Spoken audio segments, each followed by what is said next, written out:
Good afternoon. Welcome to the work session of the Board of Education of Greeley-Evans School District 6 on February 9th, 2026. This meeting will now come to order. Ms. Lemon, will you please call the roll? Director Azari. Present. Director Bentley. Present. Director Campos-Fitzy. Present. Director Edmonds. Present. Director Lemos-Garcia. Present. Director Mash. Present. Director Rogie. Present. All board members present. Thank you. Our first item on the agenda is to review our calendar. So coming up, we have the CASB Student Day at the Capitol. Do we know who is attending that? Doran. Doran, okay. And is there any Yes. additional? Yes, Chief Information Officer Tony Check, Assistant Superintendent Annette Overton, and then 3 students. Okay, And Miss Excellent. Director Rogie and Director Azari. okay, excellent. And then those of us who are not attending the Capitol will go to the Greeley Central Cultural Assembly, which I am attending.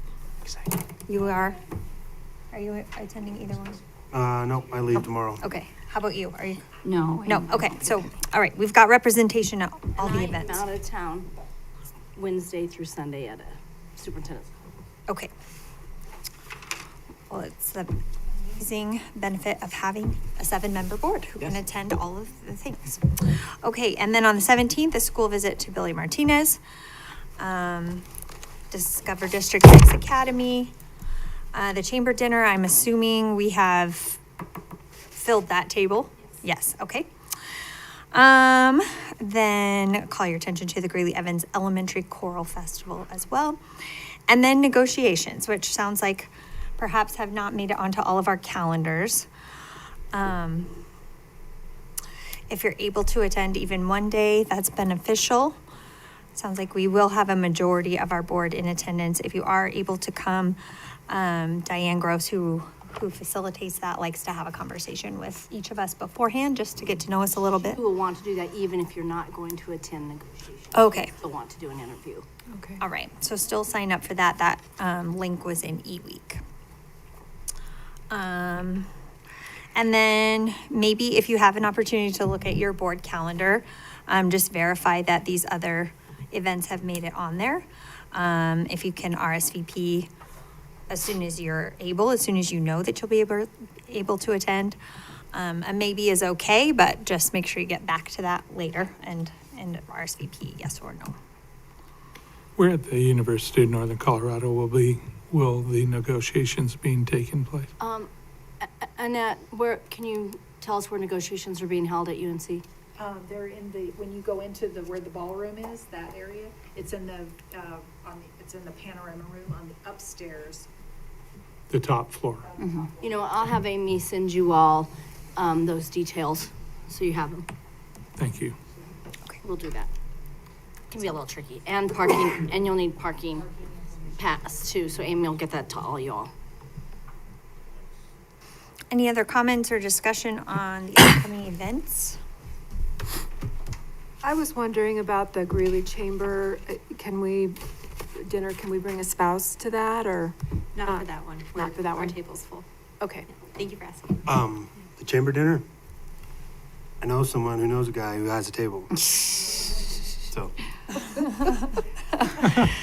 Kyle, can you and I connect then on the amount of tickets? What? Can we connect on the amount of tickets that Mhm. you Yeah, I haven't invited anybody yet, and I don't know if he held me a spot. I was gonna ask it, but I don't. Okay. Yeah, I have my own table, so. Thank I you. confirmed that a couple days ago. Sounds good. We will move along to board member comments. And Director Edmonds, would you like to start us off? Me first, yay, as I try to get this stuff going. So let me get to my notes. I try to keep notes of things I'm doing. First, just want to say congratulations to the students who, from Greeley West, Greeley Central, and Frontier, who represented D6 at the All-State Choir. I wasn't able to be there, but I heard it was a wonderful time, got to see the pictures, but just want to give a shout out because I know a lot of these students, several of them actually that I attend church with, I know work very hard and are very dedicated to just the craft of singing and music, and so it's just wonderful to see that representation there.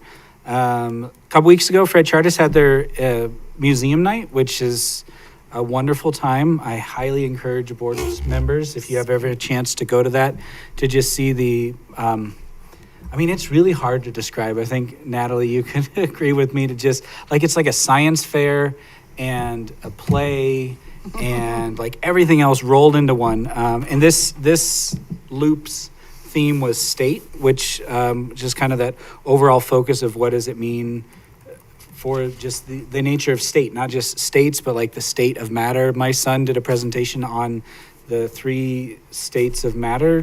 He did an experiment with vinegar and baking soda to see a solid and a liquid that turns into a gas. And so he was very excited to do that. My daughter did, another kid from my church did inventors from different states. So like they kind of take that idea of state and work it all around. So it's just a wonderful time to get to see all those different presentations. My daughter did how the Colorado state flag came to be, like the process of that, like the 20 different steps, kind of similar to things that get passed into law. So it just gives them an opportunity to learn about that. Their next loop is going to be on future, which I think is going to be a really exciting thing to see, especially since, our kids are our future. So how do these students everywhere from kindergarten to 8th grade interpret the idea of future? So that is going to be coming up. More than likely, it's going to be maybe late April, May or something. It'll eventually show up on the calendar here, but I do encourage you to go. And then just had a wonderful time celebrating Mrs. Nicole Peterson and her getting the middle level principal of the year.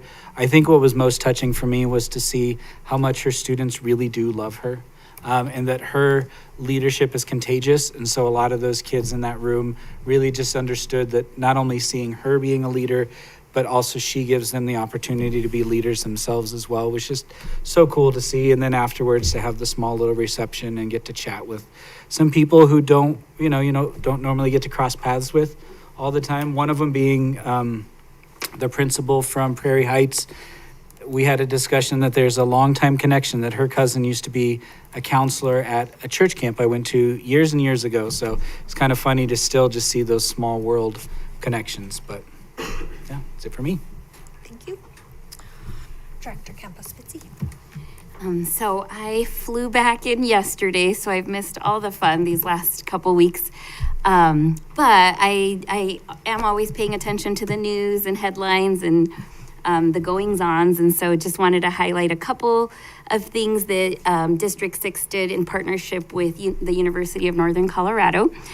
So on Saturday, February 7th, they had the Pathways to Success, which has been going on since 2011. So it's a long time relationship where sophomores and juniors from the AVID program and their families are invited onto the UNC campus for a morning and get to hear about all the opportunities at UNC. So I was really excited about seeing that.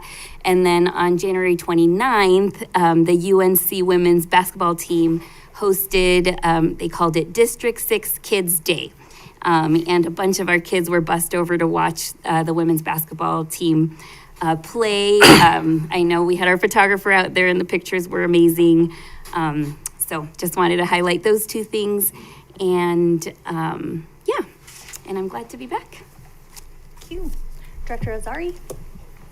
Well, first of all, I had the opportunity to attend the CASB Winter Legislative Kickoff. That was on January 28th and 29th, and went there along with Director Lemus Garcia and with our legal counsel, Mr. Fall. And we had a lot of good conversations with our legislators, including Scott Bright and Barbara Kirkmeyer. And we were introduced on the State House floor by Representative Ryan Gonzalez, and we really appreciated that. So a lot of positive relationships, and I think it shows in their commitment to fund education in the state. I hope that continues. I also participated in the school board visit to Dos Rios. And once again, that was a very positive experience. It's a very warm atmosphere in that building, and a lot of productive learning is happening there as well. And on that same day, I also attended, along with Weston, the recognition of Nicole Peterson at Brentwood. What I found positive was the behavior of the students in the assembly. It was very good. And it's always nice to see our superintendent have the ability to get the attention of hundreds of middle schoolers. That's not easy to do, and it's very impressive. And finally, I attended the Northridge High School Bot Bash last Wednesday night. That was also a very interesting event, and it showcased the work of our robotics students from all over our district, our high schools, and several of our K through 8 grade schools.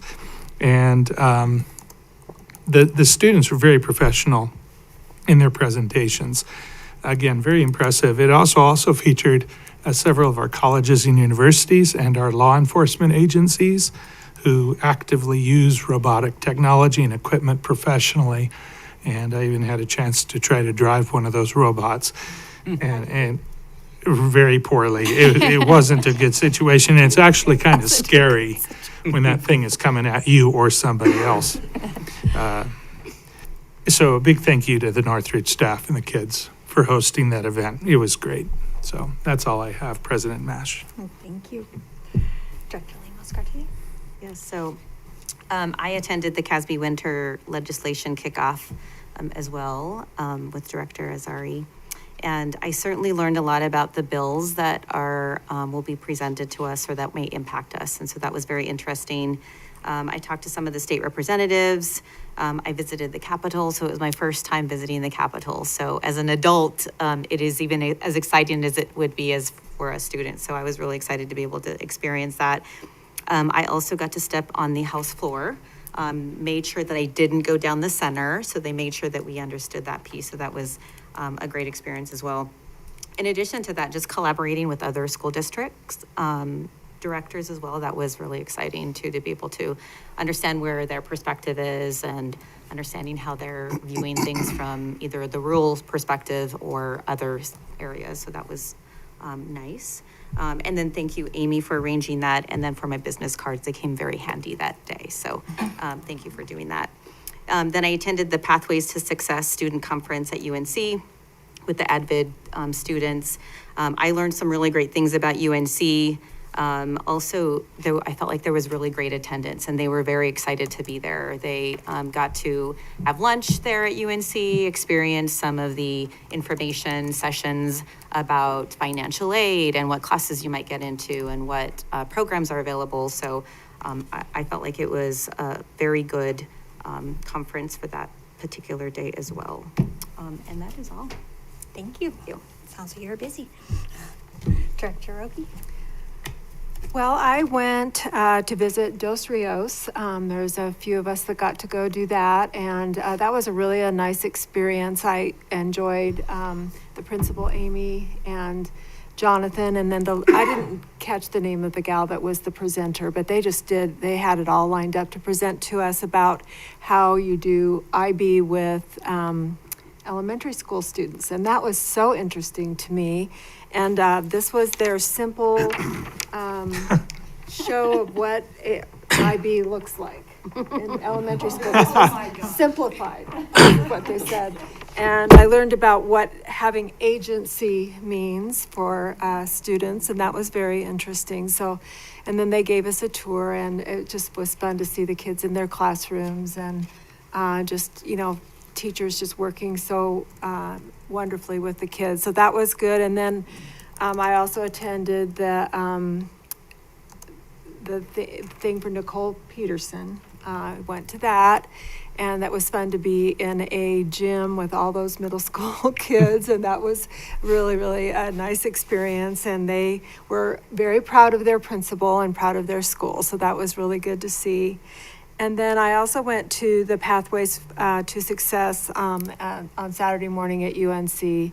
And they just did a great job of presenting kind of the strengths of UNC, helping the kids understand that there's people there to help them figure out how to apply for grants, how to, decide on which course to take and all of that. So I thought the young man just did a great job of presenting and made me want to go back to UNC. So it was that, and there were a lot of students there, particularly from West and Central, and then Northridge, and I think Jefferson maybe had one student there. So, but yeah, that was kind of my week with the school board stuff. Director Bentley? The majority of everything you guys did fell on bad timing for me with my work schedule, so I don't think I attended any of those things with you guys. I was driving in the middle of Nicole's celebration, so wish her the best and appreciate everything she does for us. But was able to attend the Chamber for Common Grounds on Friday, and it wasn't a whole lot to do with the school board per se. It was there more in my capacity as a private citizen and business owner, but just keeping up on the goings-ons of Greeley with Cascadia and all the different projects that Greeley area has going on. It was interesting just to see how many of the questions were directly related to the property taxes and the school district boundaries and things like that. And that project is a net zero for us. There's going to be a lot of building, and so maybe some open enrollment and stuff. But as far as like substantial revenue, it's not really a thing for us. But it was interesting that I would say at least 50% of the questions were centered around schools. So just something to kind of pay attention to. And then Prairie Heights Middle School had a middle school art showcase and chili cook-off on Friday night. I was scheduled to attend, and I came down with the sniffles, and I didn't think it would be wise to spread that via chili with everyone. So just want to apologize to those guys and tell them I'll catch them on the next one. So appreciate the invite, and I'll try to make something here soon. Well, it was a great week for celebrations, continuing to celebrate with Nicole Peterson, and we get to honor tonight as well. And it is just always fun to see the kids in their natural environment, and they had a lot of great energy, but they were so appropriate and all raise their hands of who's a leader in the room. So that was a great question, and just get kids realizing they're leaders from day one and from early on. Dos Rios also has a lot to celebrate. Brand new administrator and then the school jumped 2 levels in 1 year, and seems like they really have a great grasp on the things that they're doing that are working well. I liked hearing Principal Bostrom's ideas for building culture, and just that's something you do in big ways and small ways, and it seems like it's really taking off there at Dos Rios. It was fun to try to get the tiniest grasp on all the things that they do in IB, and I think over the last couple of weeks, even though I am been on the board for 7 years, I just continue to be amazed and awed at all of the ways that we support students, all the many, it's just not having gone to education for the psychology behind teaching. It's really fascinating to see all the ways that we know students learn and how we can capitalize on that. So really enjoyed that. I also went to the Common Ground presentation, kind of a for and against the 1A ballot measure. And as citizens, I encourage everyone to educate themselves on that. What I really was struck by is I know that there's been a lot of emotions on all sides of that issue.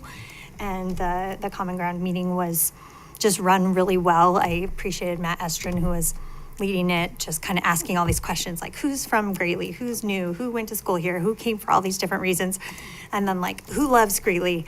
And of course, everyone raised their hands and everyone feels passionately about the issue on either side because they love Greeley and they want to see it succeed. So that's enormously positive, and hopefully we can all just get around that piece. And then just kind of a fun personal thing, I get to be a nurse for families having a new baby and for pediatric patients who are in the hospital. And I just always ask them, like, what school do you go to? And then I'll be like, oh, I know Principal Reyes. And their eyes get real big. And they're like, you know my principal? And why do you know him? Oh, my goodness. And so every time the kids are super excited to talk about their school. And it's just fun to kind It's of. the siblings, right? You're not talking to the babies coming? I'm not talking to the babies, but they're, they're future, yes. But yeah, no, I had a couple of big families, so it was fun to have all the big siblings and give them all big brothers and big sister bracelets and things like that, so. You guys It's, have a banner month also? we have had a crazy, yeah. In January, we had 148 deliveries, but last year, I think we had 128. And the year before that was like 110, so. We're growing. Yeah. You're cranking The out. birth rate in We're gonna need to Greeley. build a new school. We're Yeah. gonna see it. We got award-winning water. There you go. But I always make jokes. That's I'm like, what's oh, bringing you us. guys will be friends in kindergarten together. Anyway, yeah, we're having a lot of babies born. We had like 4 sets of twins this month too. So Fun. yeah, it's fun. All Like we need term. to plan a new elementary school. All term. I don't know. They all want to stay in. All right. Well, thank you all for sharing. Thank you all for attending as much as you can. I know we have, our personal lives as well, but we're having a good representation at each of these, and appreciate our new board members working so hard to learn quickly. It makes a huge difference. Yeah, absolutely. All right, our next item on the agenda is Innovation 2030 update. And we are going to learn about our personalized learning plans and the Zello platform. We are. We are. Yeah, so we have Assistant Superintendent Anthony Osmus, Director of Secondary Curriculum Instruction and Assessment, Dr. Dagan Andrews, and our Career Pathway Specialist, Jordan Carlborg, joining us.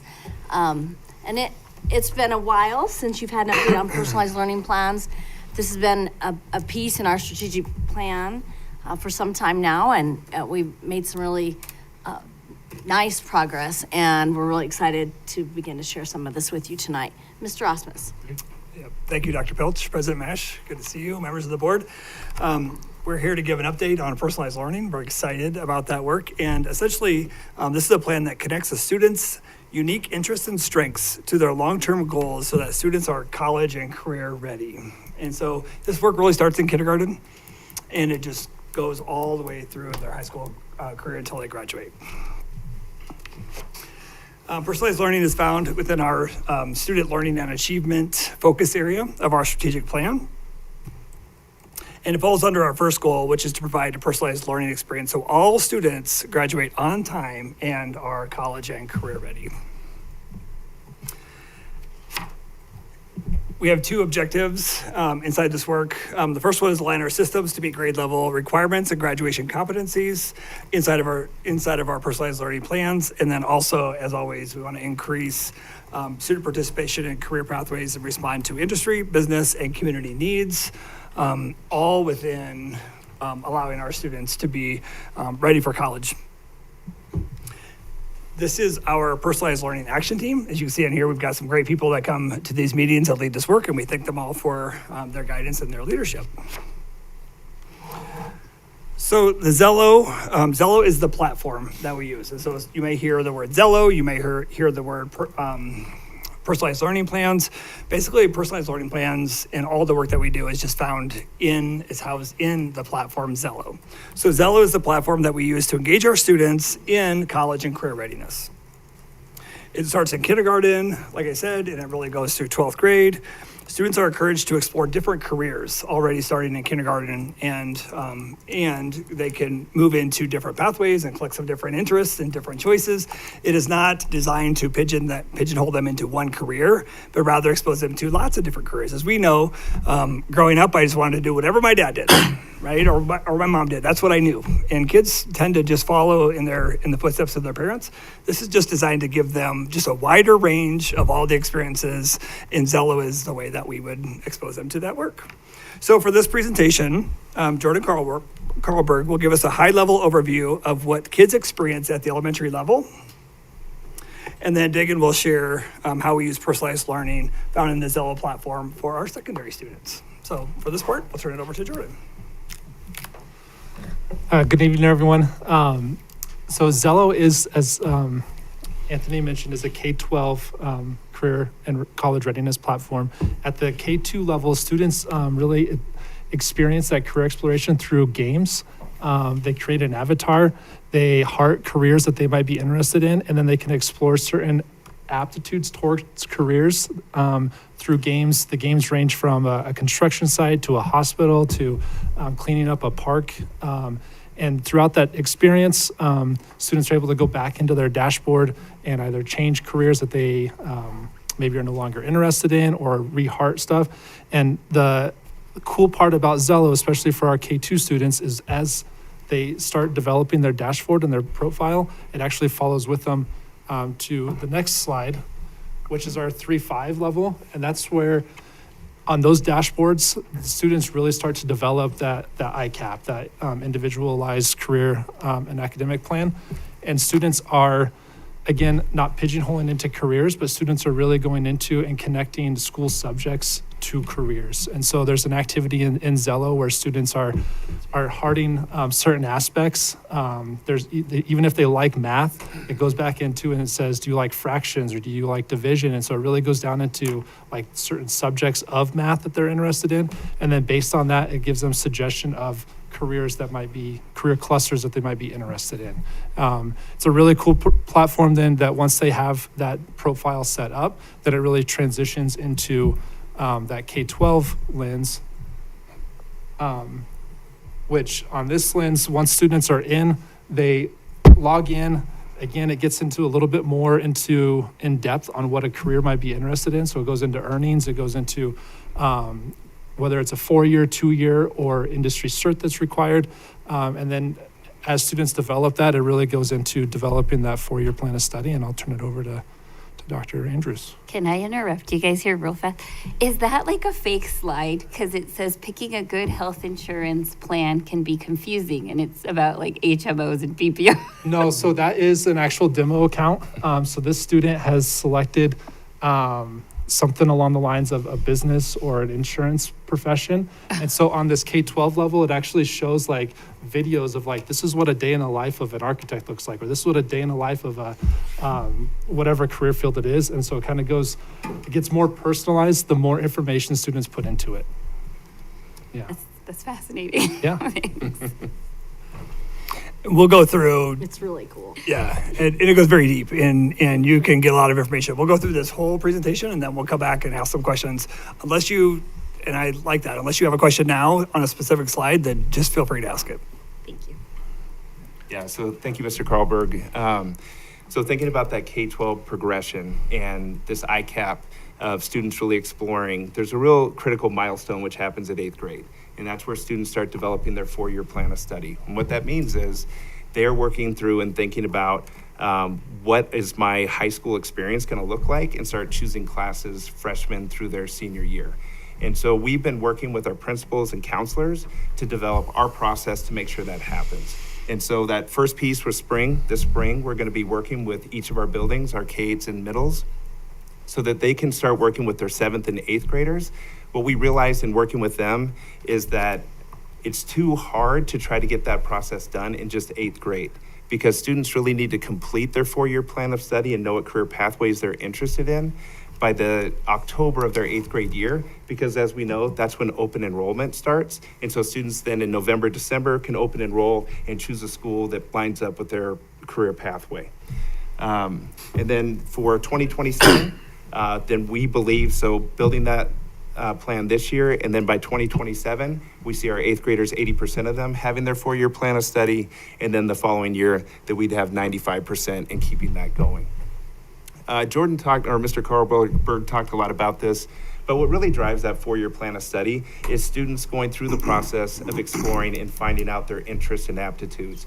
And so Zello does a great job of providing lessons and assessments that help students find out what they're good at, what they're interested in. And Mr. Carlberg did a great job of talking through that. And so then they're aligning and thinking about, okay, so I'm interested in this career. Does that mean that I need to go to college? And so then they start looking at different colleges and universities, and they can choose those and highlight the ones that have their particular career interest, but also meet what they want to enjoy in the college experience. It may also be a 2-year degree or a technical degree, so they can see all of those pieces, whether it's military service, so they can start exploring those pieces while they're in high school, whether it's in JROTC at Northridge or something like that. And so they're really identifying what their end goal is, and then developing that 4-year plan of study to align to those goals that they've set out. And then a big piece of this is students really capturing highlights of the work that they've produced over time. And that's where their student portfolio, they will be putting their best forms of writing in there. If they've done any work-based learning, they put that in there. Their FAFSA goes in there. Anything that goes in terms of college applications or industry certificates, all of those pieces go into their student portfolio. And those pieces actually, they can share as part of the college application process. They can send it to potential employers. So that portfolio really travels with them. And it also travels through their K-12 experience. So teachers know when they make transitions from 5th to 6th grade, 8th to 9th grade, they also get to see examples of student portfolios inside of that. And so given that high-level overview, we want to give you a chance to look at what the student experience looks like inside of Zello. Dr. Andrews, let's just Yeah. do a check Okay. and see if the directors have any questions right now before you go to the actual platform. But just one, to what extent are parents involved in any of this? This platform is relatively new, and so we don't have the parent notifications turned on yet. But you'll hear in the family partnership meeting tonight that that's part of the family partnership work is training the parents. And so, such as we train the parents on Infinite Campus and now Blooms, Zello is on the list of things that we will train parents, and then we'll turn on that part. It's just hard to send something if they're like, "What is this?" And so Right. so it is our very next step is So training this the isn't, parents. this is being developed Yeah. as we speak. Are This is students relatively currently in it? Students are in it. So we started a little bit last year. This year is all students are in this, and then now we're working out the bugs, and then we'll turn on the parent link to this so that they can follow along and be able to see what possible career interests the students are interested Just in. get worked into their day-to-day stuff. Like, I'm just trying to think, like, how do the high schoolers engage this? And maybe this is second part of this, but how does this work with counselors? Because this sounds like a lot of stuff that our school counselors are working with. So I'm assuming it's going to be an assist with what the school counselors are dealing with. But like, how do you kind of work I'll let that? Jordan talk about elementary, and then we'll jump over to secondary.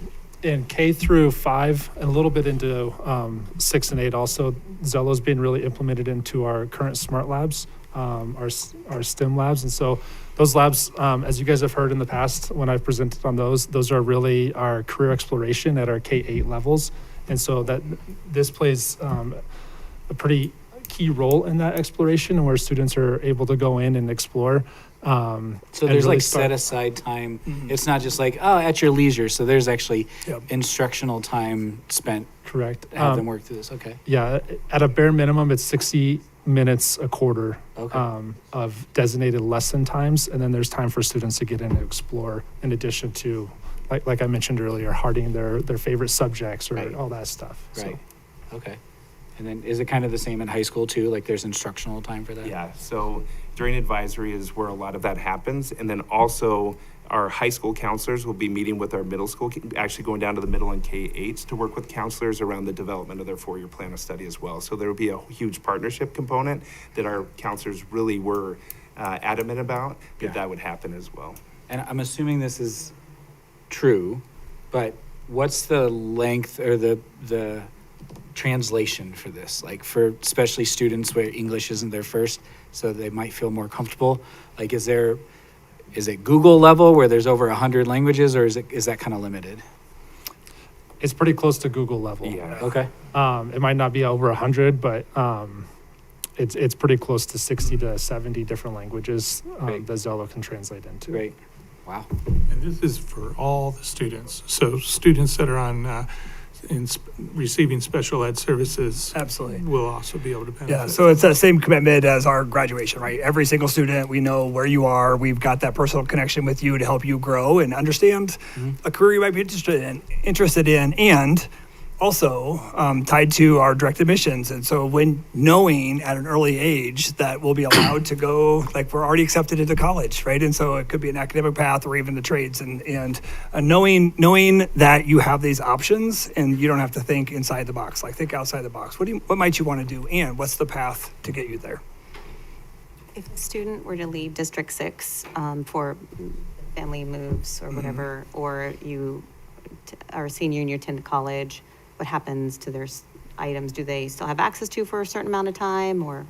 after you graduate, you mean, or after you move it to a district? Either if you move to another district or if you attend college and then you are no longer. That's high level. That's a It's really good tied to question. our Greeley Schools email accounts. And so if a student leaves different districts, because there is, we pay for Zello. And so if a student leaves another district, they'll probably lose access to Zello.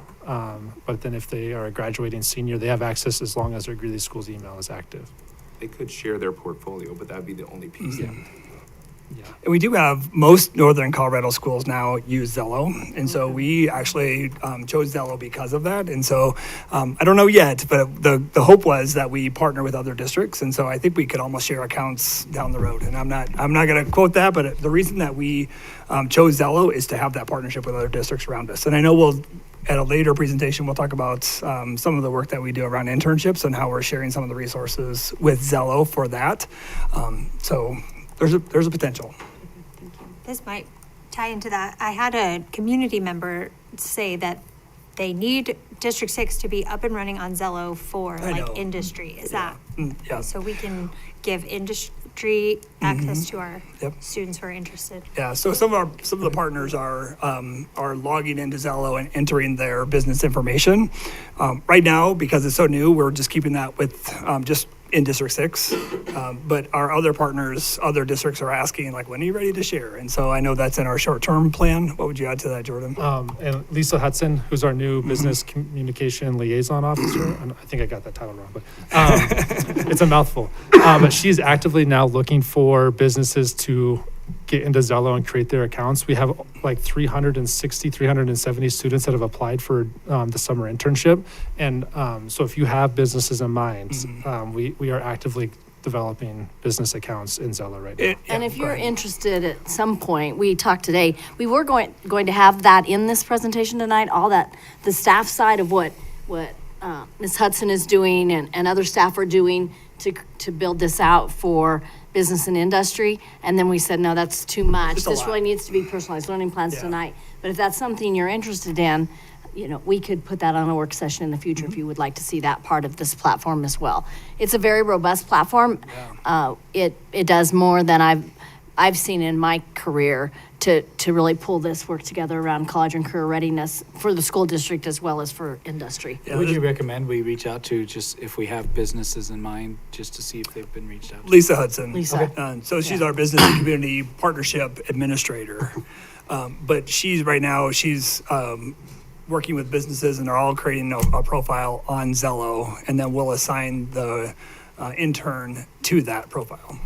How do you guys not have an acronym for that title? I know, right? But she needs an acronym. She does need an acronym. Well, I knew it was somebody at Common Grounds with the county who was asking me about Yeah. it. So maybe Wow, we that's cool. could Yeah. get that out to that group. That's Yeah, our goal, we've been sharing this, sharing our plan with some of the different people that next year we'll be ready to go. This year really is our pilot year. And so just trying to keep it tight and learn as much as we can, and then we'll open up to other businesses. But what we're thinking in the future for the internships is opening up to Northern Colorado. So an opportunity in Windsor, an opportunity in Fort Collins. And so, so more to come on that.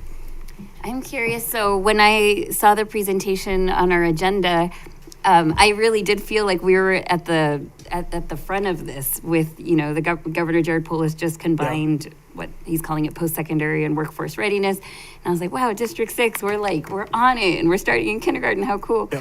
But then it's interesting to hear actually other districts have had Zello for a while. So I'm curious, is there a lot of platforms to choose from? How long has Zello been around? You're on our originating task force. So Yeah, I might ask about there's a that. handful of competition out there. I think the biggest competition in this area that we see is youth science. But as Dr. Pilch mentioned, Zello is pretty robust compared to the other platforms that it's out there, and it really is gaining regional support in our area. And what's really cool about our area is really is a regional focused area, and so we've got a lot of collaboration, a lot of partnerships, and Zello has worked itself into that collaboration. And Zillow is taking the place of a couple different platforms that we had. And so now all those are coming into one. I love that during your presentation you talked about how this is meant to do the opposite of pigeonholing kids into a career. Because, so I know growing up, like, you're like, you could be a teacher, a doctor, it was like 5 things, right? A firefighter.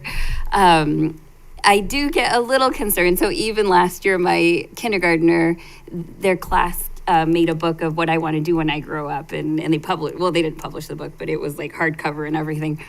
About half of them wanted to be YouTube influencers, and a bunch of others wanted to be professional athletes. Still football players. Right. So I'm like, is there a filter?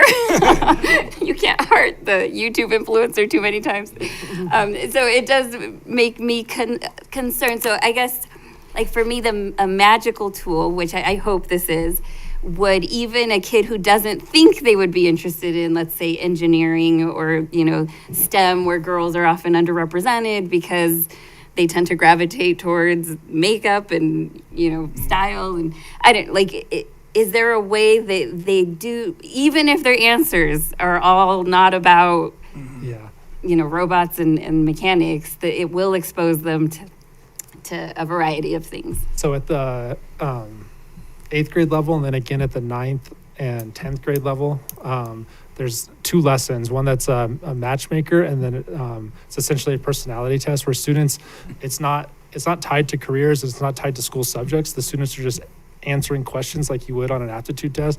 And then when it's all done, it compares those 2, and it says you have, based on your answers, you have skill sets in this area, and you have an aptitude towards these careers. And so what was really cool is I used that feature when I was sending out my recruitment flyers for our teacher prep program. And I pulled Zello data and be like, you have an aptitude towards being a principal. To be a principal, you got to be a teacher. And so come check out this program kind of thing. And so it was funny on some of the emails that I got in response because of that, because they're like, this wasn't even on my radar. Why are you emailing me? It's like, well, Zello's telling me that you have an aptitude towards education. And so I'm going to keep bugging you. I had that on my little notes that I take. I put, how does Zello take you into being a superintendent or a principal, right? So thank you. You read my notes. The thing to remember is that the Discovery Lab, the Smart Lab curriculum, is intended to expose students to lots of different interests. And so that's a place where the littles can begin to really explore some other opportunities other than being a YouTube influencer. And I think our teachers can use this data as well. So if you see that quite a few students in your classroom have an interest in this particular career path, you bring somebody in to talk to the class about it and go deeper. And so it's nice to have that data in one place to look at and build on that. Thank you. And I'm glad one of you, it wasn't on the PowerPoint, but you said in the 6th through 12th grades, they do start getting exposed to earnings. So, because I made a joke when my husband was looking over my shoulder and I was looking at the construction site and the hospital. I was like, what they should do is put a city and all the different places you can live in a city and all the different ways, different housing can look, and where do you want to live? Because you have to have a certain type of job to live in that neighborhood, right. And so I know that's, that we should be, making sure our kids are following their passions and not just a paycheck. But a paycheck is part of, letting them know exactly what the financial potential is. So I'm glad that you said in the 6th to 12th grades that they do talk a little bit about earnings and salary and all that. It's a good segue. Any other questions? I was just curious, I see that there is dedicated time, but can students, especially maybe like high school students, just log on and play around this when they're... Yeah, and it's designed, we'll show you just a little bit right now, designed for you to be able to get in there and look at what classes you can take and almost design a course. And so we'll use that segue into the next part. You're welcome. So the first thing we're going to jump into is the student portfolio. And so what Jordan really spoke to and kind of the progression that students go through, you see how the lessons they take and the assessments start populating into their portfolio so they start to see these things. This particular student is creator and artistic, a thinker and investigative. And so they start developing those kinds of pieces. They talk about learning style, and you can see how those populate. And then, of course, everybody probably wants to be an NBA player, and all those kinds of things. But what are you really interested in? And so that starts populating inside of this as well.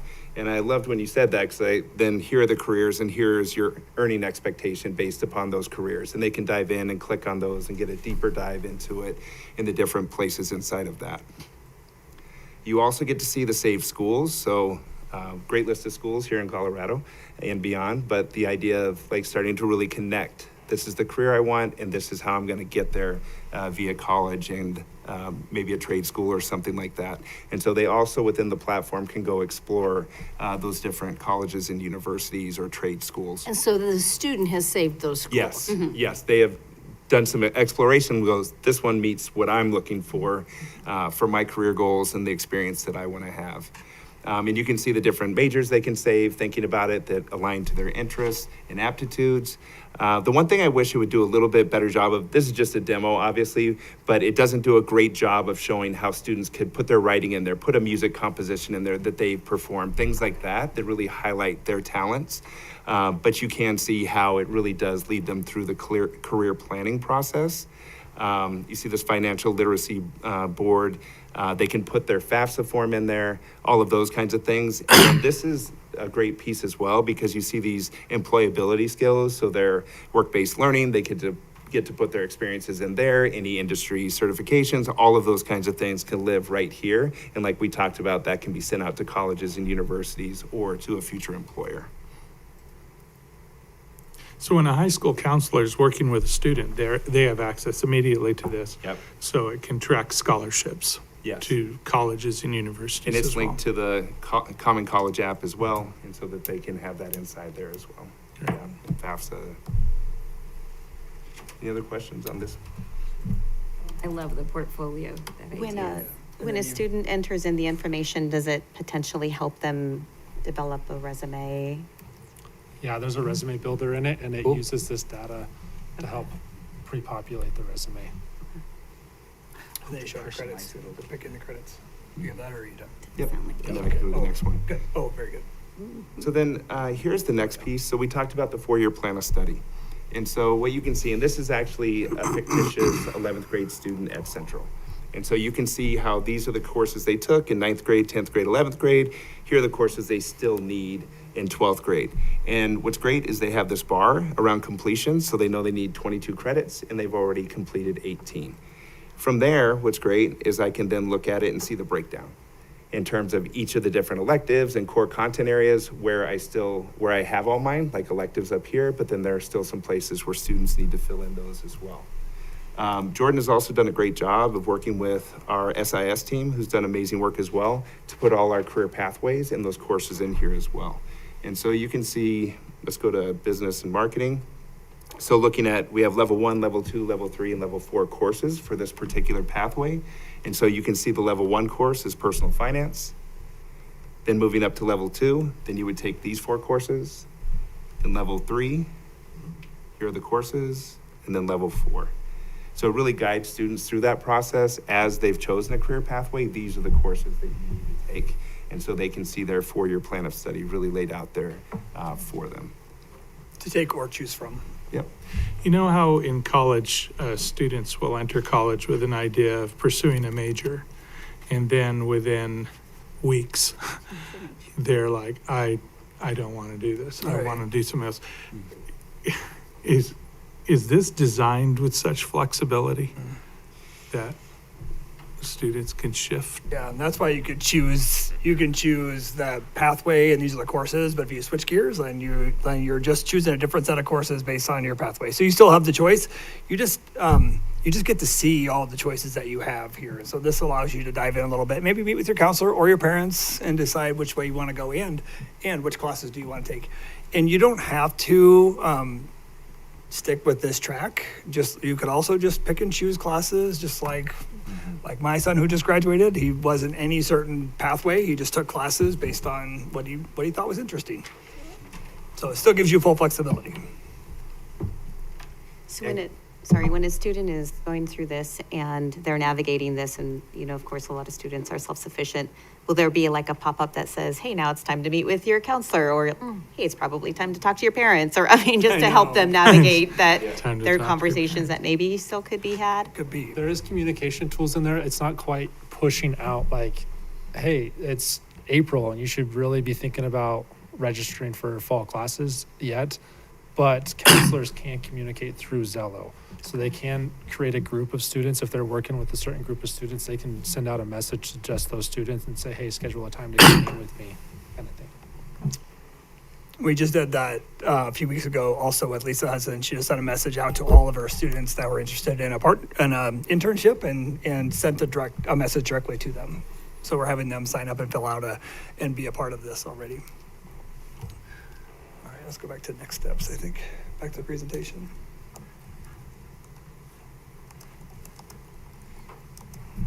There you go.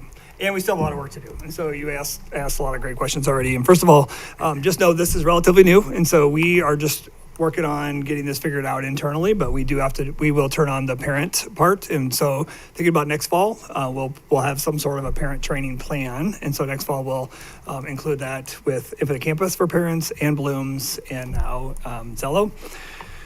We will continue to make connections to our direct admissions. We've got great partnerships with Ames and UNC, so students know that they have a way to get to one of those two institutions and more, but with all of the perks that will come to these two institutions. And then also with the industry certificates. And so we don't always have to go to college, but we say college and career ready. And so like we will continue with the same kind of certifications. And then we just tie this to our freshman support work as well, because we know that if our students get behind already your freshman year, a lot of times you don't have access to the higher level courses, the concurrent enrollment courses, or the things that we offer in our pathways. Sometimes they take remedial courses rather than be pushed on. So that's the importance of our freshman support work that we talked to you a little bit about when we talked about the graduation rates. And so you should be able to start seeing connections with all of our presentations lately. And if not, look for those connections, because we've been in this long enough now that our work overlaps and we find ourselves connecting in our strategic plan more than we ever have. Yeah, this wasn't part of the presentation, but you've brought it up lots of times about how Zello will help hopefully connect kids with an internship. So they're getting, it sounds like this, in a way, it won't substitute, but it's definitely going to be complementary to an internship in that, like, it walks you through like a day in the life of somebody who gets people health insurance, right? This is like what your actual day-to-day will look like. And so even better if they get to have that real world experience with somebody in the community. It'd be cool to somehow, I don't know, on the platform itself, is there a page where, like, if they're interested in an internship, they can go and? Yeah. Okay. Yeah.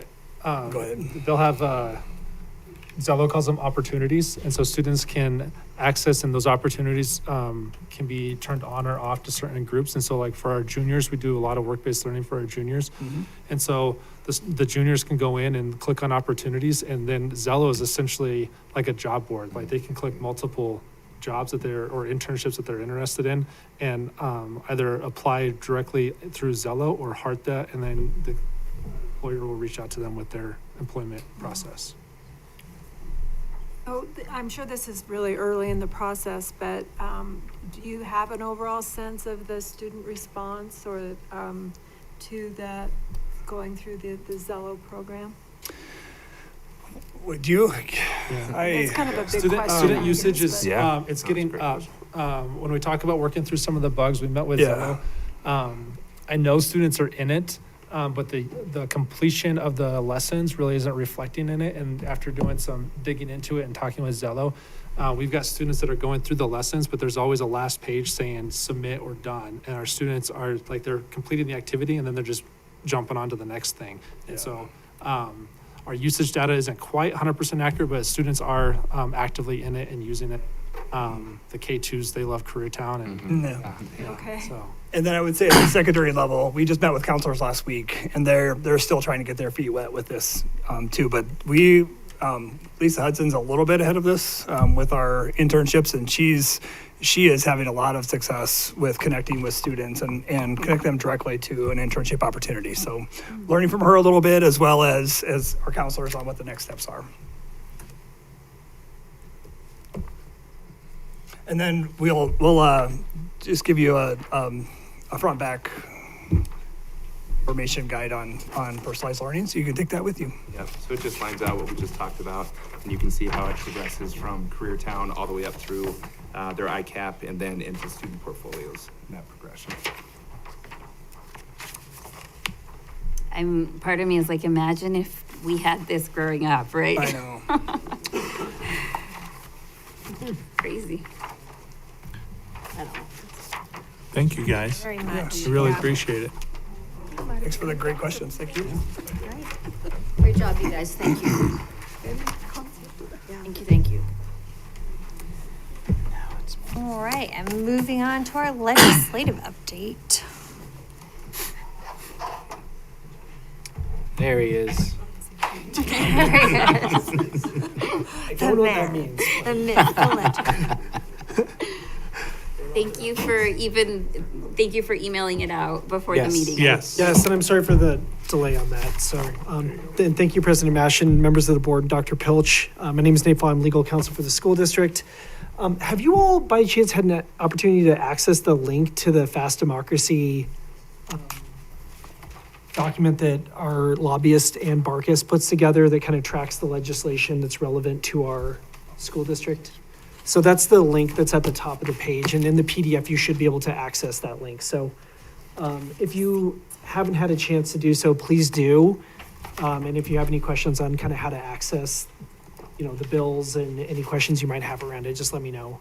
Is that the same as what the CASB puts out from It's the the LRAC? exact same software. The bill tracker. Yeah, and ours is pretty aligned with kind of what bills they have out there. It's just really more informational, but it also lists, what entities might be in opposition or in support of a particular bill. It kind of gives you an idea of where people are at.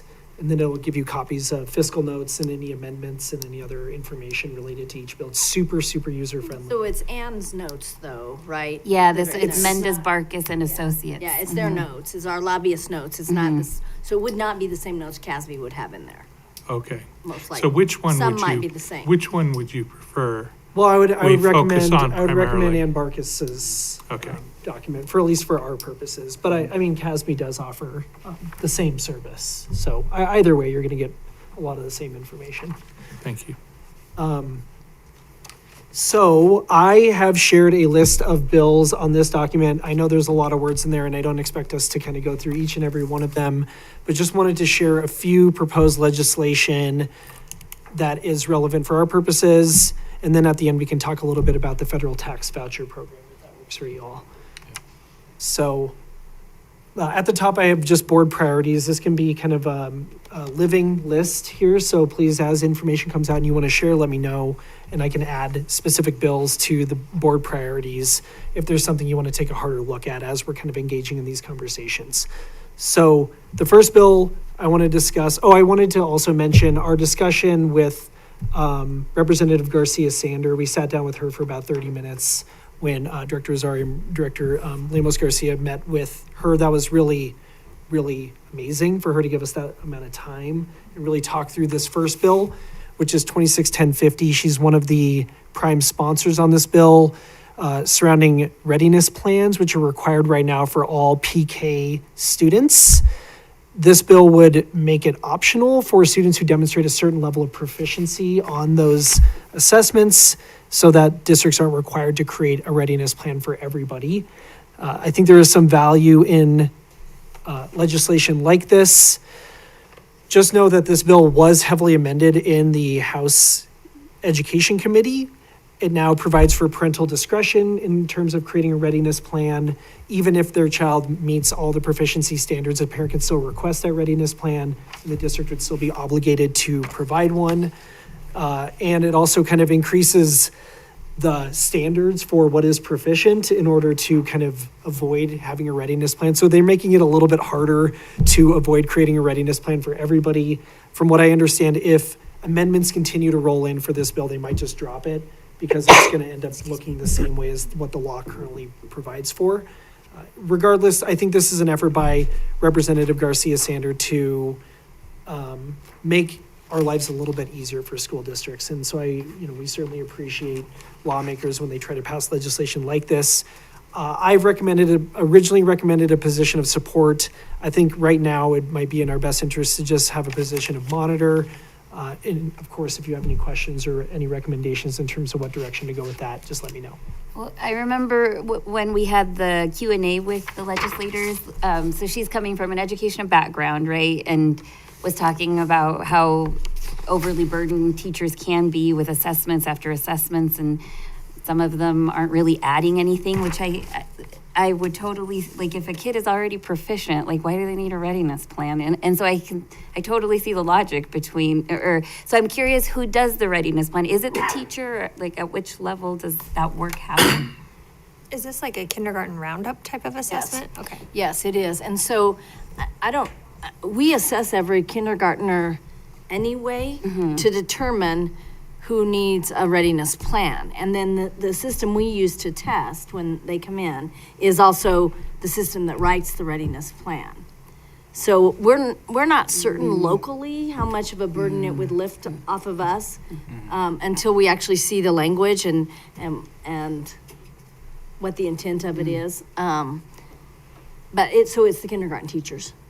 The kindergarten teachers, but for us, because one just kind of creates, like, once they have this assessment, because it starts with what, an assessment?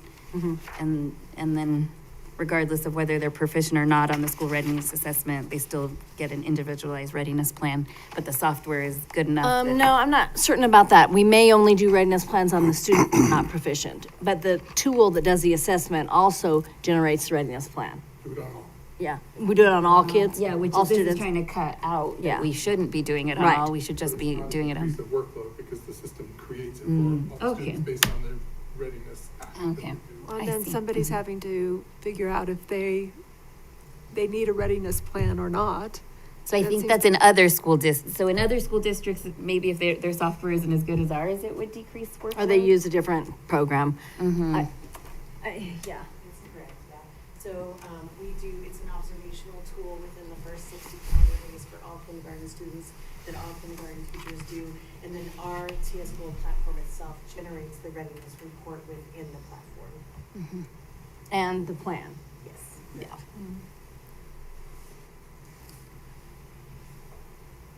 Okay, thank you. Going on to the next bill. This is 1028 Second Language Educational Programs for High School Students. Again, I have this as either a position of support or monitor. You can see I'm a little wishy-washy here, but really there are diploma endorsements now for biliteracy. This would create another endorsement for bilingualism. And the bill also would kind of allow, if a school district doesn't offer these diploma endorsements, that we could work with outside entities or enter into agreements with outside entities who do offer these diploma endorsements. And so it's structured in a way that gives us flexibility or gives school districts flexibility in order for students to pursue this type of an endorsement. I just had, like, how is that assessed? That has to be like an oral assessment. Because by saying you're not biliterate, it means you can't write in Spanish. Well, I'm just speaking, for the Spanish language, but so it would have to be like somebody just talking to you. I was just trying to imagine how an assessment for bilingualism would happen. I wish I could answer that. I have no idea. Yeah, like, But you're absolutely right. So I don't know that. So for the International Baccalaureate Assessment, you have to speak and you have to read and write. And that assesses biliteracy and bilingualism. I don't know. I don't know how we would do this, but it seems it would be appropriate for us to consider it for the students we serve. I do think there's a lot of kids that are bilingual and are not biliterate. Sure. And so for them to be able to add bilingualism, even if they can't add the biliterate endorsement, could still be like a good thing to have on their diploma as an endorsement. Totally. So yeah, I was just curious how it would. I think we're going to need to monitor if is there an oral assessment you have to do? And then who administers that oral assessment? So we'll want to monitor that. So would this be a change in the state standards then? Well, it'd be a change in the graduation recommendations from the state. Okay. Oh, you certainly may. They currently do that because we have over 81 different languages spoken in District 6, so we don't have late fees in the exam. So we do a portfolio. Part of that is portfolio discussion for some of those languages that we can't find this. So it's already happening with seal letters. Oh, it is. So we would just be, so every student who's getting the seal by literacy is already would qualify for bilingualism.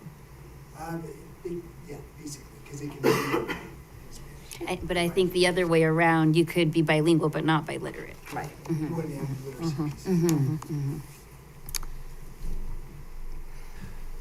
The next bill, 1141, discriminatory practices in public schools. We were expecting to see a bill like this, and it essentially creates a new OCR, an in-state OCR, Office for Civil Rights. There has been some anxiety and some concerns that the U.S. Department of Education going away, that the Office for Civil Rights will also go away.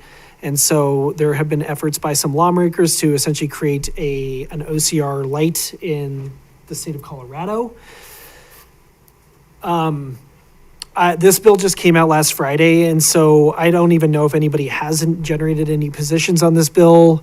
I think it is a little bit concerning to add more compliance requirements when it comes to state and federal laws. This bill also changes the standard for harassment to a lower threshold than what federal law requires. So we'd be kind of juggling two different types of discrimination and kind of assessing those under different policies. And of course, training all of our staff to make sure that they're doing it exactly the right way and knowing which policy to follow. It can be a bit of a headache, and I think a lot of people are getting a little bit tired of trying to know what to navigate and when. I would say that this district has robust trainings already in place to ensure that folks are not discriminating, and if there is any situation that arises, that we are addressing it promptly in accordance with our policies. There was a legislation passed several years ago, Senate Bill 296, that required some basic training as well as some policy development that this board did ultimately adopt. And it can be a little bit of a headache, and I'm not sure what this bill does other than create additional liability for us that already exists. So it would just be I felt the spirit of the bill was with the changes at the federal level in the Office of Civil Rights, the OCR, that it wasn't clear if they were going to fully staff it, if they were going to have some backlog, and so that enforcement of violations might fall, because of understaffing, and so that this was a way to create a state level system where the enforcement would still happen even if it wasn't happening at the federal level. I felt like that was the spirit of it. That is. So I'm like conflicted about it, because I'm like, okay, but have we seen that really play out? Is the federal government not enforcing, having proper enforcement when there are violations? So I feel like I'd be in support of it if that were true, if the OCR is understaffed and they're not doing anything.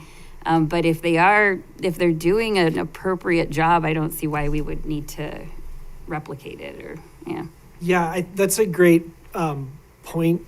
I just think, I think developing an entire new system of law and liability for kind of anxieties that haven't come to fruition, like we don't know exactly. I mean, certainly OCR is still investigating cases, but I mean, certainly I understand that there are folks that are worried about that.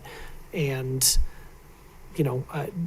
giving people the opportunity to complain is okay, right? Mm-hmm. And I certainly don't want to diminish those rights. But at the same time, my concern just as a lawyer is it just opens up additional liability. It gives folks more opportunities to file complaints through different avenues, and hopefully they can get one that sticks. We would, of course, be required to defend each and every one of those. And it might be premature, right? Because it's like, I don't think... That's a better way of saying, yeah. Yeah, so maybe in a couple years, if, OCR is completely failing, then this would make more sense, but... And we already have the Colorado Civil Rights Division that is charged with enforcing discrimination claims in the state of Colorado. And there is a Colorado Anti-Discrimination Act, CATA, that we certainly are following as well. And so what this does... It's just unclear why we need this in addition to all that's already out there. So, but I totally hear you and I understand that. Yeah. Next is Senate Bill 004. This is expand list of petitioners for a protection order. I just want to share this one with you. So if you know what extreme risk protection orders are, ERPOs, there's kind of the red flag law.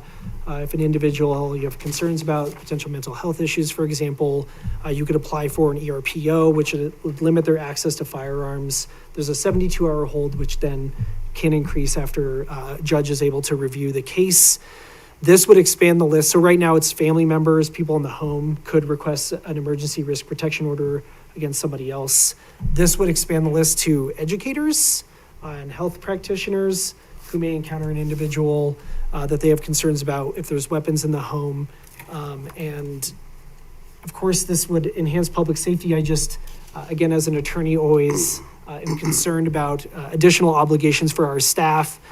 This does include specific provisions around governmental immunity. If somebody were to not request an ERPO, there wouldn't be any lawsuit filed against that person or any liability. But nevertheless, there is the court of public opinion that still exists out there. And why didn't you do this kind of attitude and a lot of finger pointing. So I just, in terms of training and the additional requirements that we're putting and burdening on people in our school system, I would just recommend that we at least monitor this, if not oppose legislation like this. Wasn't there a similar bill proposed last year, the year before? Yes. Right, Yeah. and it failed? It did, yeah. And so they're just reintroducing it basically? Yes. I would not be an opposed. I'm not speaking for the board, I'm just speaking for myself. Sure. So in healthcare and in education, something that we do, we are required to be mandatory reporters is child abuse, right? We get trained in it in healthcare, teachers get trained in it, so that's mandatory reporting. This is not mandatory reporting. Right. This is optional. It's just if you have a kiddo, if I have a kiddo in my exam room who tells me they're suicidal and they're not going to do anything about it, and I would love to be able to put a court order and get rid of a gun in their home for a period of time. The problem is then you get a dad who's like, you're going to take my guns because my kid said something to you in confidence, take my right away to defend my own home. Like, that's because of a And so where's the lawsuit? Like why do I lose my guns because you said my kid said something? for a certain period of time, No, right? no. What if I had a robber enter my house? And why? That same night, just coincidentally. Yeah.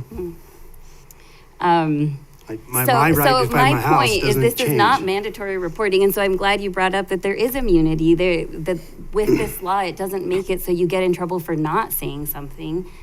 Unlike with child abuse, you get in trouble if you didn't say something and you should have. With this, it just gives you the ability as a teacher or as a healthcare provider to be able to protect a child who you think is in danger. And so I would definitely not be an oppose. I'm definitely leaning more towards monitor versus support, and so that would be my personal stance on it. I can get a read on kind of how other school districts are thinking about this bill and provide some more thoughts back to the board. Yeah. That'd be helpful. It seems kind of redundant to me, actually, I guess, Very because redundant. a mandatory reporter says a child is suicidal. Well, it just Then that takes that, what do you do about it, sort of out of your hands. what it does is You it gives tell someone. it broadens the scope who can basically file a red flag gun law and get people's guns taken away, no questions asked. Right now, it has to be like a therapist or a police officer, right, to get a red flag law think through. so. So it just broadens this horizon. So right now, our avenue is, the kid told me he's suicidal. Report that to the police, and the police make that determination. We don't have to worry about it. Now you got all bandwidth of personalities and people who go, hey, I don't think you should have guns in your house. You file that thing, no questions asked.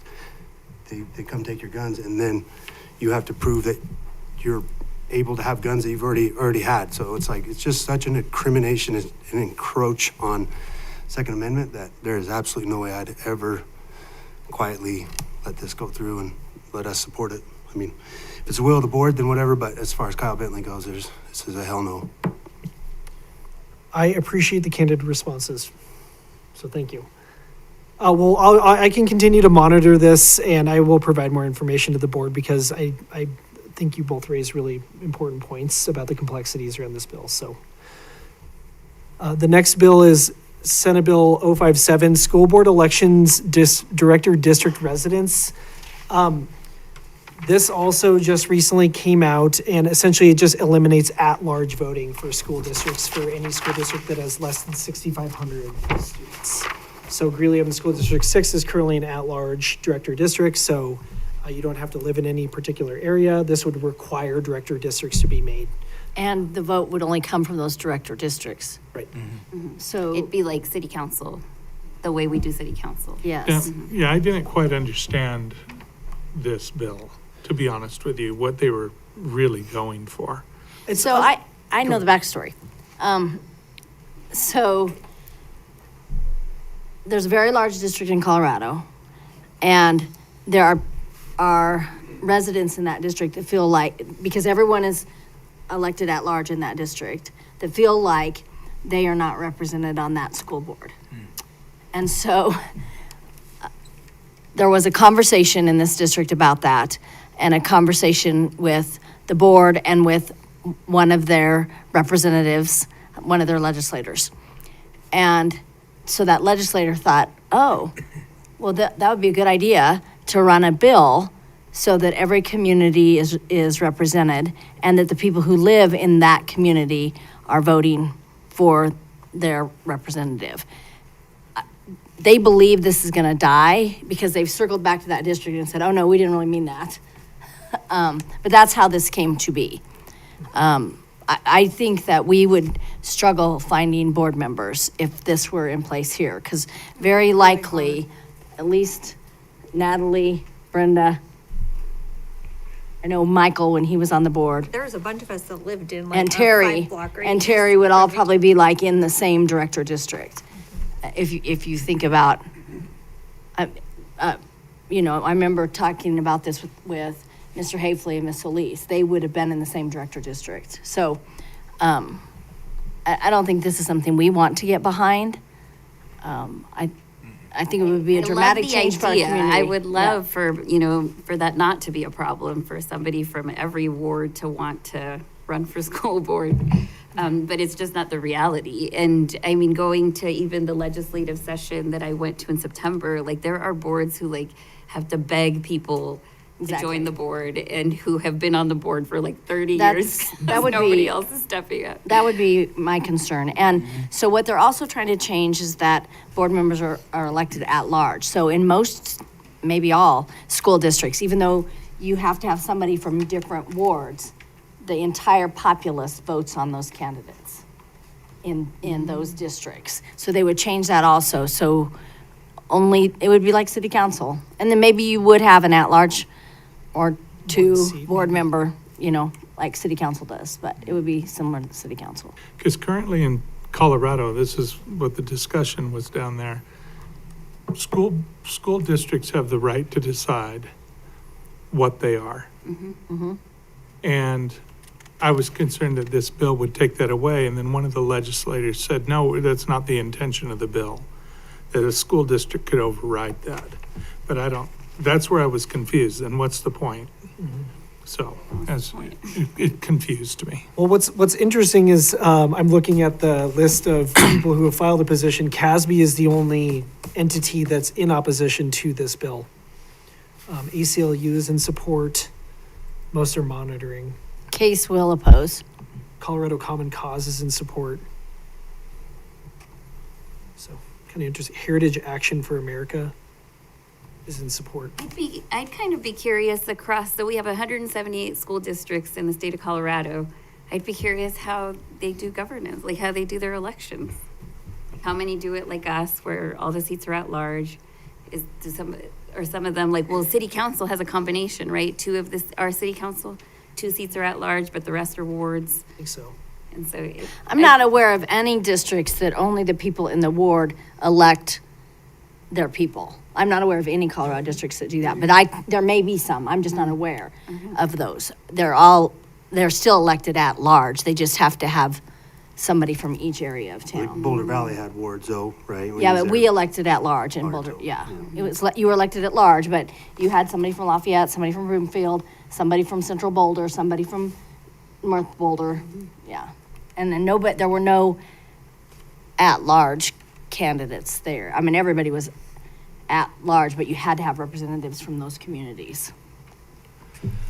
And I also feel for Miss Lemon, who helps run our elections, and I feel like this might be a little bit more work for you, but that's neither here nor there. So, But we could see if CASB has that information around boards and how many, Amy could check on that, just email. And I guess they How are many trying to run- how protect many the are elected? rural boards because they have the Under 6,500 6,500, they are. cutoff. They are. and just in the interest of time, the last one on the last page there is Senate Bill 60, the youth mental health training bill for concussions. It creates kind of a training requirement around coaches who have to complete an annual mental health education course. I have kind of written out what is exactly in the bill for what the course on mental health must cover. And then I think also most importantly is there's a notification piece for when a youth sustains a concussion and the potential psychological symptoms and mental health changes that may result from the injury. I think this is a great idea in practice. It would certainly require a lot of training for our coaches to go through. And then there's that kind of whole notice piece that comes into play and making sure that our coaches are saying the right things to parents when a youth may have sustained a concussion and the potential impacts that it may have on their mental health. So just kind of an interesting bill. This doesn't apply just to K-12 entities, but it would be a pretty significant bill in terms of kind of changes with how we train our coaches. I'll weigh in on this just briefly. We just had this discussion at my house last night about how many coaches already do have concussion training. They have quite a few trainings that they have to go to be a coach in a school. And a lot of guys are getting out just because it's such it's it gets almost prohibitive in terms of having people taking all the training and that kind of thing. So it's a lot. It's a lot for folks. And, a lot of our coaches are just community members that are doing this, because they enjoy it or, and again, like not to diminish the significance of concussions and mental health. And certainly we want to make sure our coaches are trained on these things, but at the same time, just I think of administrative responsibilities and burden and what they may cause. But nevertheless, I think it's wise to monitor this bill. We could support something like this as well. I know we skipped over to in the interest of time, but can we go back to them? Oh, yes, of course. So the early childhood local system consolidation, I really like this one. So my criticism of pre-K has been that District 6 does it right, but we have limited number of seats. And then with universal pre-K, we opened it up. So there's all these other pre-K providers across Weld County, and Greeley and Evans. And the quality of those pre-Ks do not match the quality of District 6 pre-Ks. It is not the same experience. And I have friends who've had their children in both, and we're like, oh, they teach them stuff when I put them in the District 6 pre-K. So anyway, for me, accountability for the pre-Ks, like if we're gonna put taxpayer money into universal pre-K, it should be good. We should be getting something for those tax dollars and not just childcare.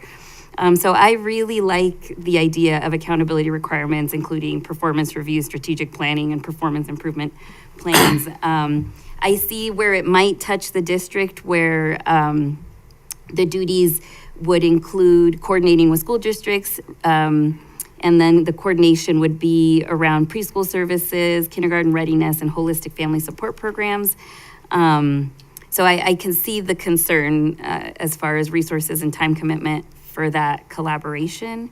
But I would lean towards support. I want our kindergartners to come in better than they are coming in. And if we're gonna do universal pre-K, we should be doing it right. So that's my 2 cents. Thank you. And was there, I don't want to call out there was a reason we were just kind of monitoring this, Ms. Sponsor. I don't know if you, it's okay. I can provide. Okay, and I can certainly provide more information, but that is something that we can consider as a position of support for this bill. Who's the Early Childhood Council?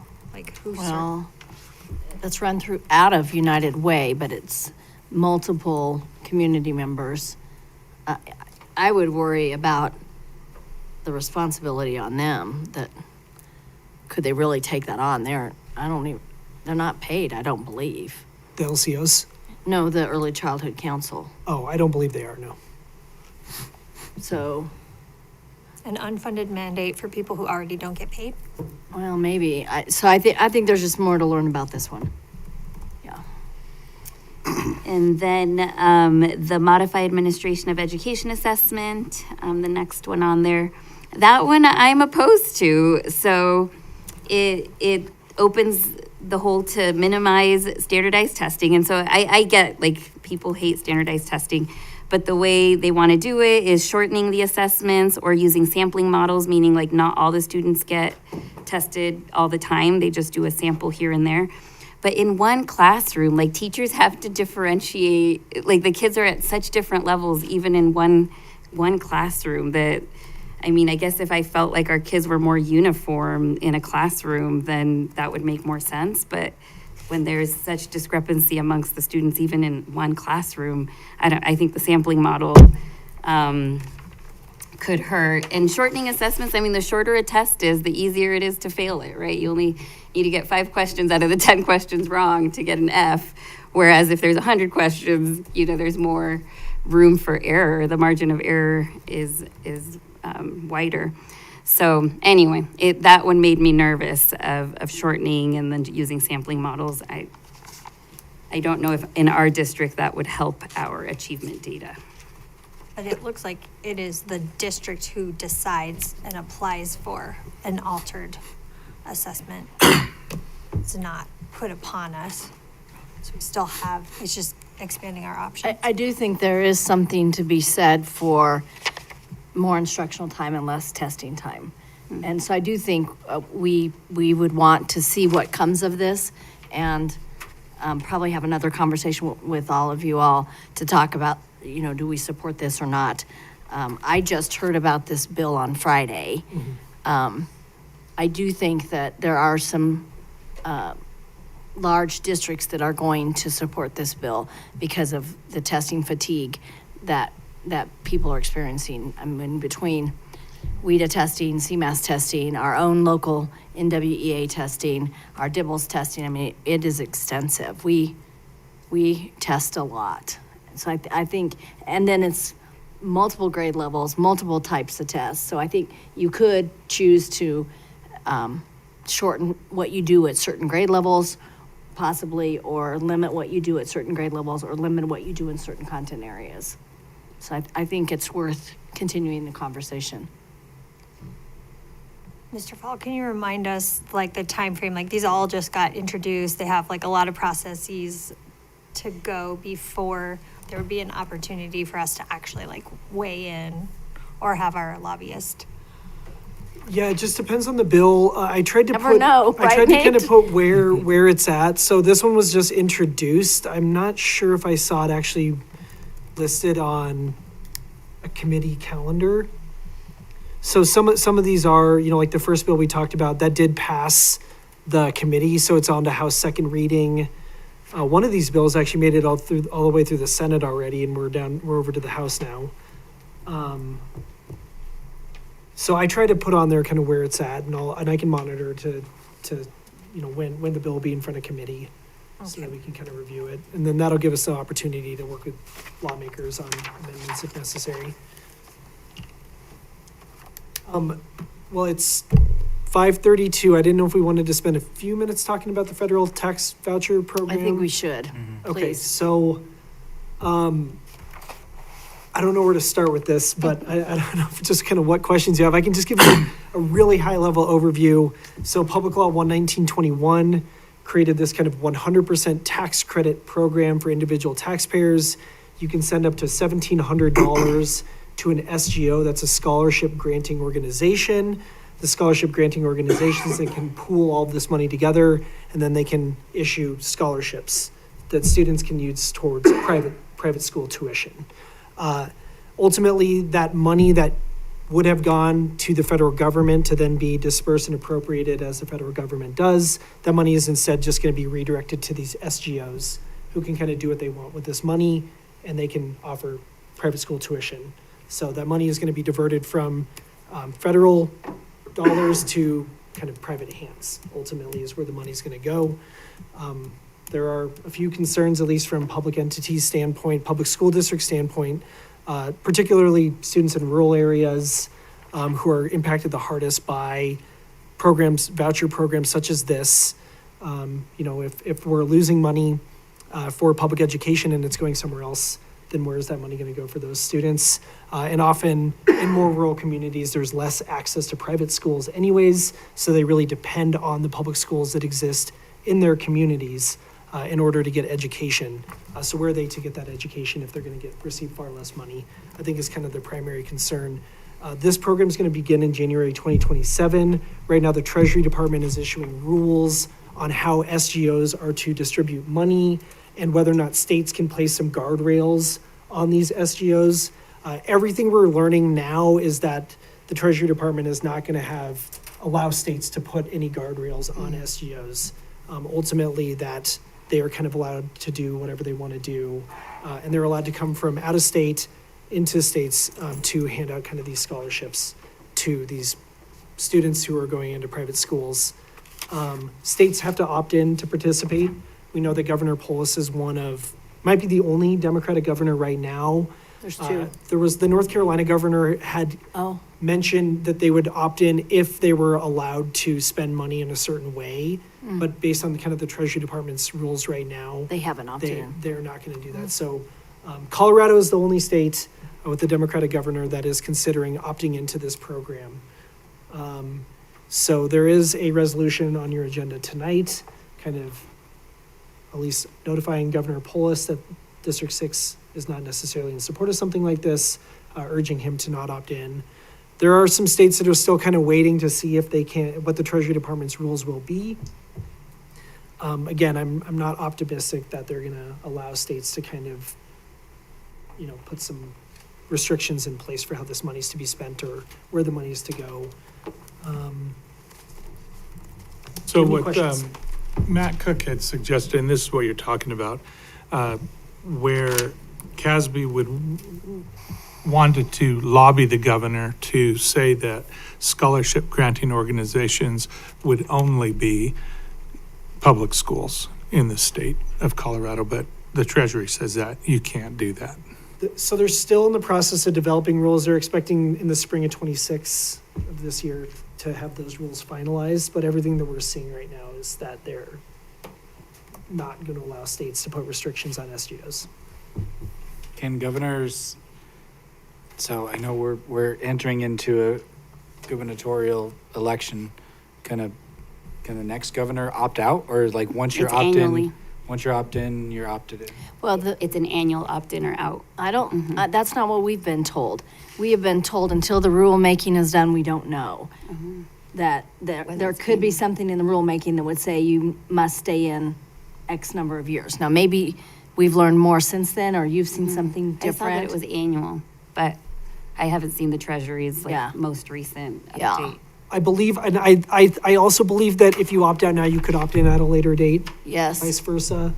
But I'm not clear about if it's annual, but it very well could be annual. yeah.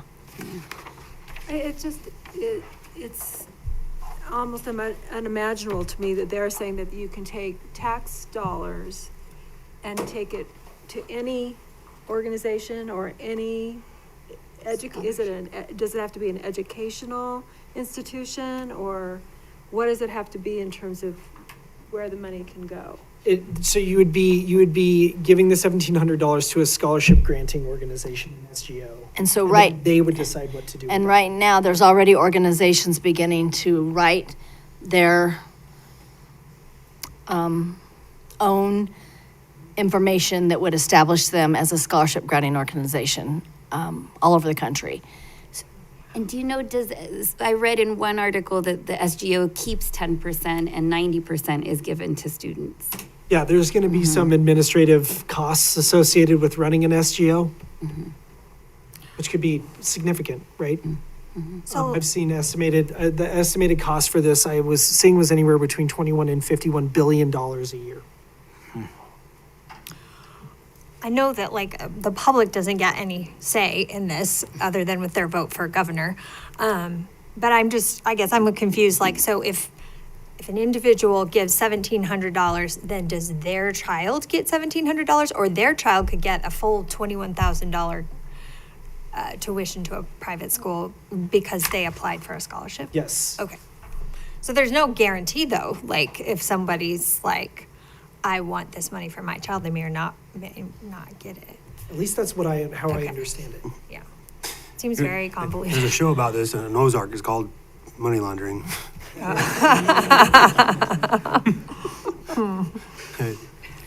think the biggest concern in Colorado is we know that we're not adequately funded. In Colorado, when you compare the funding in Colorado to other states in the country. And we would take that same pot of money and now we would dilute it more by spreading it out to private schools and control private where it goes. organizations. And we do receive a lot of money from the federal government, for things like Title I funding, right? And if that were to go away, then states are gonna have to backfill those costs. And in a state like Colorado where we're struggling to backfill anything, right? It's gonna be a huge problem. Go away. So it's concerning. I think the other issue is, when we're talking about kind of private schools in terms of what legal requirements they're obligated to follow, they're far less than what we are required to follow. Of course, we're required to educate all students, including those with disabilities, identified disabilities, English language learners, LGBTQ populations, for example.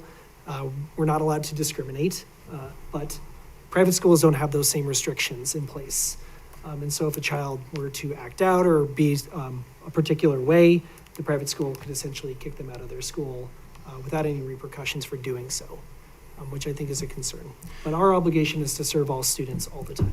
One other question, and that is, which also came up at CASB, is that it's embedded in our Constitution that public funds are not used for private schools, period.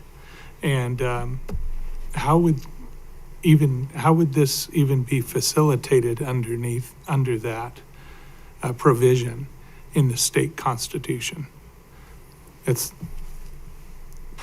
Could it even be done? I mean, Well, and really that's why vouchers have failed twice in Colorado. Voucher cases have failed twice. even if the governor supports it, Yeah. can it even be done? I mean, Without amending it, I would imagine. right, and it takes the vote Well, of the Like people. federal law kind of trumping state law. And there's hope that Phil Weiser will weigh in on that, is the hope that the superintendents have. We don't know. And the messaging from Governor Polis is he's worried that by not opting in, we're just walking away from money for our students and money for our state. I'm just trying to just share what his perspective might be. He didn't right? even have to make his decision this early. Right. Like that's I think what's frustrating is we don't know what the Treasury guidelines are. They're not finalized. Like why are we jumping into something where we don't know how much flexibility there will be and if we can do guardrails and yeah. If you could find out the answers to all those questions, that'd be great. So, we will, of course, continue to monitor this. And as I mentioned, there's a resolution on your agenda tonight reflecting kind of the concerns that we have around this bill. I certainly can provide as much information as I get it as it comes up. I know Case just recently produced some really, really helpful information for you to follow, so I can pass that along. Any other questions? We can ask them in the business meeting Yes, you as can. well. Yeah, thank you very much. Thank you. All right, let's quickly debrief that very meaty work session. And I'll start with you, Director Roby. Oh, I was just sitting here thinking, I'm trying to think about what we talked Who about. wants to go first? No, just very interesting, very helpful, just becoming aware of some of the things that we're facing on the legislative level. And, and I'm excited about is it Zello is how you say it? That's just a fascinating process. I think that's so, and again, what Brenda said earlier, I wish we would have had this when I was going to school. It just would be such a helpful tool, so. Thank you. Director Lemos question? Yeah, I just ditto. I'm excited about what's in stake for Zello and learning more about that for our students. And then thank you, Nate, for the update. I just am taking it all in, and I don't know where to go right now. Like, it's just great though. So thank you. Director Azari? Same here. It'll be exciting to see how Zello rolls out and how the parents feel about it. And then once again, thanks to Nate. It's a lot of work and a lot of reading going through this legislation, most of which I have trouble fully comprehending. So I appreciate his viewpoints. Director Campos?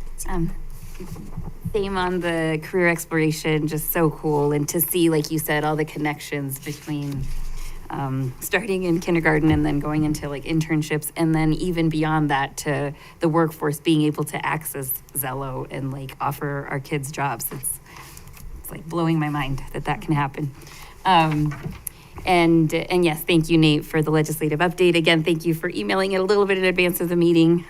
It's hard to digest all of that in a small amount of time. So thanks for keeping us abreast of everything.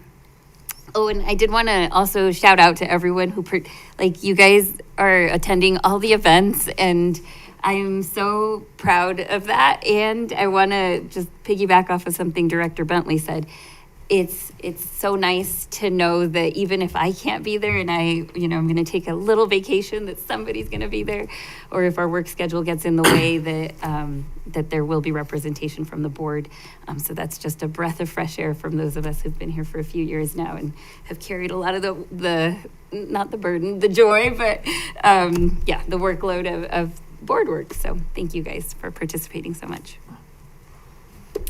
Just grateful that we have so many people who love our students really well. Seeing that in Zello and seeing the work that Nate does and everyone, just I really appreciate what they do. Yeah, ditto. Zello is very exciting, and I'm very hopeful for the opportunities that we can bring to our career pathways and kind of fine tuning that process, maybe opening more doors or not having us waste time with the other ones. I don't know if it would have been cool when I was a kid. I still don't know when I want to be when I grow up. So, but hopefully it helps somebody figure that out. And then I always thank Nate for his hard work on this. He puts a ton of time and effort into it, and it's pretty substantial and very important. I just, one more time, can't reiterate enough that I am a major proponent of the Second Amendment, and I'm a shall not be infringed kind of guy, and this is a definite infringement, and there's no way that any part of that will ever go over smoothly with me. So.